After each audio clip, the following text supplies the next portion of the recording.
श्री श्री विश्वविद्यालय परिसर में हनुमांकड़ उत्पात गत किछि दिन हेब एक हनुमांकड़ श्री श्री विश्वविद्यालय परिसर में दौरात्म्य सृष्टि करिछि।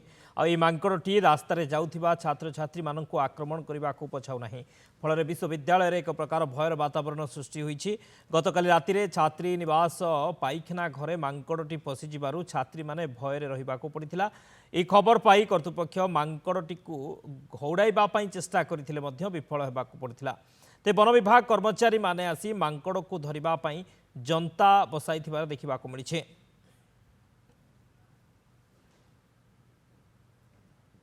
श्री श्री विश्वविद्यालय परिसर एक मांकड़र उत्पात एक हनु मांकड़र उत्पात देखा मिली। मांकड़टी एभली भाव में आक्रमण करुछि जे समस्ते भयभीत अवस्था रही। श्री श्री विश्वविद्यालय परिसर हनुमांकड़टी उत्पात मचाई। तापस आम रिपोर्टर बांकी रिपोर्टर तापस जेना फोन लाइन रही। तापस हनु मांकड़ उत्पात रचाई से मांकड़ को काबू करागला कि वन विभाग पक्षर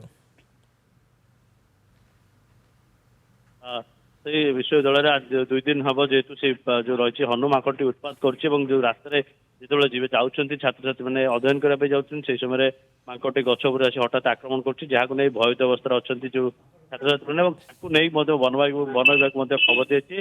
डम्पा वनांचल अधीन जो भगीपुर बीट हाउस रही है गोटे टीम स्वतंत्र भाव टीम गठन कराई नियोजित कराई गोटे जनता रखा कि भाव में मांकड़टी को ट्रांकुलाइज कर व्यवस्था चली कि भाव में मांकड़ को खूब शीघ्र दर कहीं बर्तमान मांकड़टी जेहेतु जो विश्वविद्यालय परिसर में गछ भरी रही जेहेतु मांकड़टी एपटू सेपट होस कर मांकड़टी को ट्रांकुलाइज करने कष्ट साध्य जहाँ सूचना रही वन विभाग पक्षर कि भाव में धर वन विभाग टीम पक्षर संपूर्ण भाव में चेष्टा जारी रही है। विभिन्न स्थान में यूनिभर्सिटी जो रही जो जगार रोचे तार पछे पछे वन विभाग कर्मचारी मैंने जाऊँगी कि भाव में ट्रांकुलाइज कर स्वतंत्र भाव में जनता रखा खूब शीघ्र ट्रांकुलाइज कर वन विभाग सूचना रही। शक्ति ओके बहुत बहुत धन्यवाद तापस समस्त सूचना।